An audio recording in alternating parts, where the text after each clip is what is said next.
দুপুরবেলা খাওয়া দাওয়ার পরে একটু যা সময় পাই, তো এতক্ষণ যুদ্ধের মতো হলো একটা দফা। এই রাউন্ডটা হলো আর কি, দুপুরের রাউন্ডটা হলো।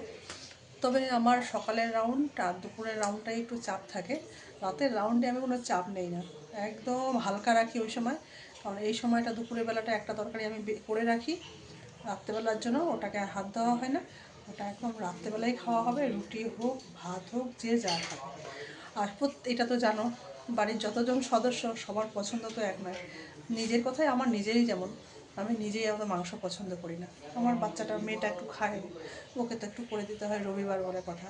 তো ওর জন্য তেমন করতে হয়েছে, আজকে একটু চিলি চিকেন করে দিয়েছি ওকে। আমার বর তো মাংস খায়ই না। আমার যেটা পছন্দ, আমার ফেভারিট, আমি তো জানো শুটকি মাছ খেতে খুব ভালোবাসি। সেই জন্য আবার শুটকি মাছ রান্না করেছি, বাটাও করেছি।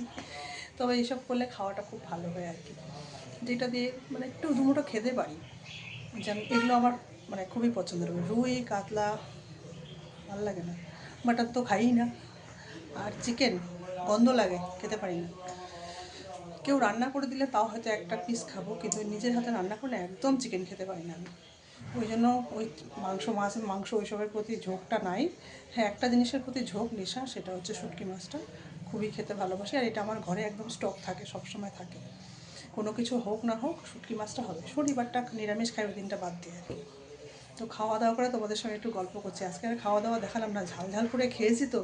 পুরো দারুণ হয়েছে রান্নাটা, পুরো মাথার তার পর্যন্ত পুরো একদম ঝাল চলে গেছে, পুরো ফ্রেশ লাগছে এই জন্য। তো খেয়ে দিয়ে এবার একটাখানি আসল জিনিস খেতে হবে। এইবার আমি বসেছি আমার যন্ত্রপাতিগুলো নিয়ে। আমার খুব প্রিয় যন্ত্রপাতি আসলে।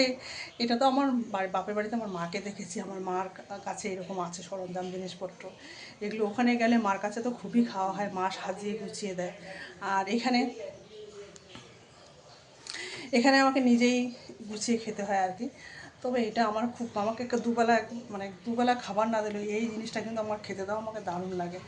আর এটা খাওয়া দাওয়ার পরে একটু খেলে না খুব ভালো লাগে। জীবনে কি আছে, একটুখানি কিছু যদি নেশা না করে তো কী হবে বলো। তো আমার অনেক কিছু, অনেকের অনেক রকম নেশা থাকে, তো আমার একটুখানি পান খাওয়ার নেশা, বন্ধুরা কেউ কিছু মনে করো না। আর সত্যি খুব ভালো লাগে। আর তোমরাও এসো, আমি তোমাদেরকেও সাজিয়ে দেবো, তোমরাও আমার সঙ্গে খেও, ঠিক আছে? একবার খেয়ে দেবো তারপরে বলবো। তো পান সাজানোর জন্য কী কী জিনিসপত্র আজকে তোমাদেরকে দেখাচ্ছি। হ্যাঁ, দেখো আমার জিনিসগুলো। তো এই দেখো আমার পানের বাটা, প্লাস্টিকের এটা। প্রথমে এইটাকে ঠাকুরের বাসনপত্র ধোয়ার জন্য কিনেছিলাম, তো আরও আছে এরকম ঠাকুরের বাসন ধোয়ার জন্য, আরও এরকম আছে দুখানা ঠাকুরের জন্য। তো এটা এমনিই পড়ে থাকে, তো ভাবলাম যে পড়ে আছে কেন, তাহলে এটাকে আমি আমার কাজে লাগাই। তো আমি আমার কাজের জন্য এখানে আমার জিনিসপত্র রেখেছি। এখানে দেখতে পাচ্ছ ছোটো ছোটো কতগুলো কৌটো রয়েছে। প্রত্যেকটা কৌটো কিন্তু খালি নেই, প্রত্যেকটার মধ্যে কিছু না কিছু জিনিসপত্র আছে। শুধু পানটা খেলে হবে না, পানের সঙ্গে অনেক জিনিসপত্র লাগে গো। এবার কী কী দেখাচ্ছি দেখো। মেন এই যে, এটা তো তোমাকে লাগবেই, আসল জিনিসটা তোমাকে লাগবেই। এই দেখো সুপুরি। হ্যাঁ, সুপুরিগুলো একটু ঝিরিঝিরি করে কাটা আছে, তবুও আমার এগুলো দাঁতে খোঁচা লাগে, আমি আবার কাটবো। আর আমার কাটিংয়ের জন্য আমার যন্ত্রটা তো আছেই, এই যে যন্ত্রটা। এই দেখো আমার কিউট যন্ত্র, এটাকে কী বলে তোমরা জানো? অনেকে জানো, যারা পান খাও তারা তো জানো। এটা দিয়ে আমি কাটি। তো তোমাদের উপর ছেড়ে দিলাম, এটার নাম কি, এই সুপুরি কাটার এই জিনিসটাকে কী বলে তোমরা অবশ্যই বলো। এটা হলো সুপুরিটা গেল। হ্যাঁ, এবার দেখাচ্ছি আর একটা কৌটোর মধ্যে কী আছে।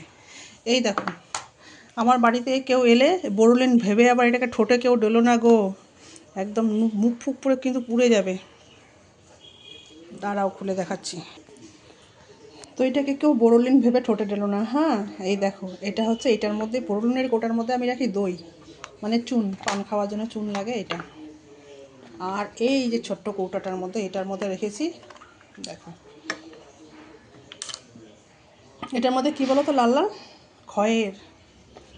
হ্যাঁ, আর এই যে দেখো, এটা কি বলো তো, যারা পান খাও তারা বলতে পারবে। এটা হচ্ছে চবন।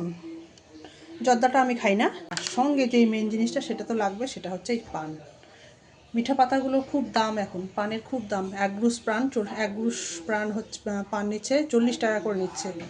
ওই দিচ্ছে 30টার মতো দিচ্ছে আর কি, 30-32টা দিচ্ছে। শীতকালে এই সময়টা পানটা একটু দামটা বেশি থাকে, বর্ষাকালে আবার একটু দামটা কমে যায়। তো পানগুলো জলে কেন ভিজিয়ে রেখেছে বলো তো? ভালো করে ধুয়ে একটু জলে ভিজিয়ে রেখেছে, কারণ কালো কালো দাগ থাকে তো, জলের মধ্যে ভিজিয়ে রাখলে ময়লাগুলো ভালো করে পরিষ্কার হয়ে যাবে। তো ওই জন্য একটু জলে ধুয়ে রেখেছি, জল থেকে ধুয়ে এই প্লাস্টিকে পেঁচিয়ে রাখবো, প্রায় 1 সপ্তাহ থাকবে। ওদেরকে ফ্রিজেও রাখতে পারো, আমি বাইরে এখানেই রাখি, প্লাস্টিকে করে রাখি, 1 সপ্তাহ আমার চলে যায়, 1 সপ্তাহ হয়ে যায়। কারণ এই পানগুলো বড় বড় করে আছে তো পানগুলো, এগুলো একটা খেলেই হয়ে যাবে, আর যদি ছোট ছোট পান থাকে তখন দুটো খেতে হয় আর কি। এই হলো আমার পান খাওয়ার সরঞ্জাম। তো একটা পান সাজাই, হ্যাঁ। তো পানটা সাজিয়ে নিয়েছি, এই যে পানের খিলি। আমি অত ভালো করে খিলি বানাতে পারি না, আমার মা খুব সুন্দর খিলি বানায়। এই যে পানের খিলি, এটা এটা, তারপরে এটা।